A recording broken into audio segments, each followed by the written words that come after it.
What do you see this election, this next don't know. election being, man? I don't know. Though I don't think they're going to allow it to happen. Yeah. I don't think I think what I've been saying for the last few years is they're going to try to disrupt the world in such a way where the election is an afterthought, or even not even going back to what I said, bro. Like when we talk about the accountability that will be had by them giving up power, we're talking about life or death accountability. And when you think about life or death accountability, and you think about what you would do to avoid life or death accountability, very few of you would stand on your principles and morals and take the death. You would try to lie, cheat, and steal your way into like surviving. And that's what I see here. I see very bad things for the future. I don't think that what happened in 2020 is even going to be comparable to what they have to do this time. I think it's going to be way worse. I think it's going to have real damaging effects. I think there's a potential that it could destroy our country completely in terms of our entire economy. I think it's very, very plausible that every single entrepreneur listening to the show right now does not have a business in 12 months. Like, I think that's how bad it could get. I think they could cut off the power.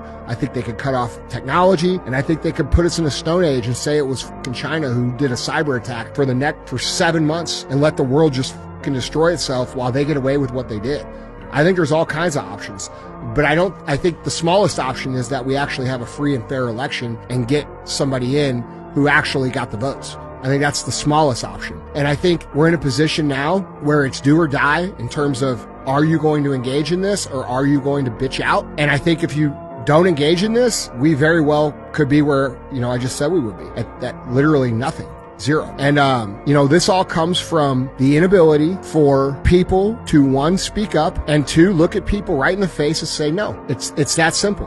Had you looked at people who told you to put a mask on and said, no, I'm not doing it, the shit would have been flipped right away. But you all had to fly, and you all had to do this, and you all had to do that. So you just did it. And here we are.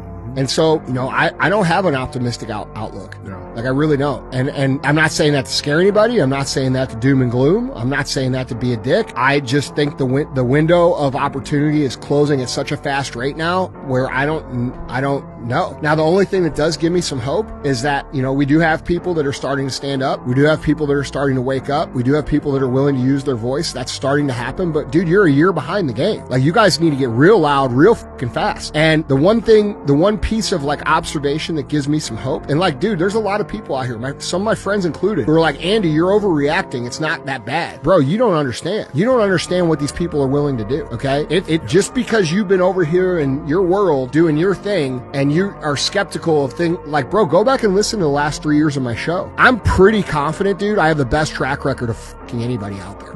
Better than anybody. I don't think if there is someone, I don't know who the fuck they are. Okay? And I'm not saying that to brag. I'm saying that as a matter of actual fact. But I will say this. One thing that gives me some hope is that they seem to be afraid of the election. The media, the left, the whole Democratic establishment, they seem to be afraid of the election. Because if they weren't afraid of the election, they wouldn't be doing this witch hunt, trying to get them removed off the ballot. Yeah, trying to get them off the ballot. They wouldn't be doing these things. These things wouldn't be happening if there wasn't a non-factor. Yes, yeah. Right. And so I think they have we've talked about plenty of times. I think they have the ability to cheat, but I don't think they have the ability to cheat. I think there's an error zone in there. Like, maybe it's 10%, right? Maybe they can fudge it like 10%. And if you get more than that, they can't fudge it anymore. And I actually think that's what happened in 2016. I think they've been fixing elections and fudging elections for, as long as we've been alive. Yeah. And I think in 2016, what happened was they were fudging the election with X amount of votes for Hillary Clinton. And this dude was so popular that he overcame that. And that's why they were so surprised. Yeah. Because they were so confident. Yeah. Like, if you go back and look at videos. Hold on. Don't you remember the magazine that came out? The Time magazine or Newsweek? That said she won. Madam President? Yep. It came out. Mm-hmm. Like, they knew she was winning. And they were fucking shocked. And then they went into straight up, it was fraud, right? The election was stolen. Yes. Like, they could argue. Russia stole it. And then what happened? Then Hillary Clinton made up a document with Christopher Steele called the Steele Dossier, which implicated Trump in collusion with Russia to steal an election, which has been since proven to be completely fabricated by Hillary Clinton and this dude. And there's been no accountability for it whatsoever.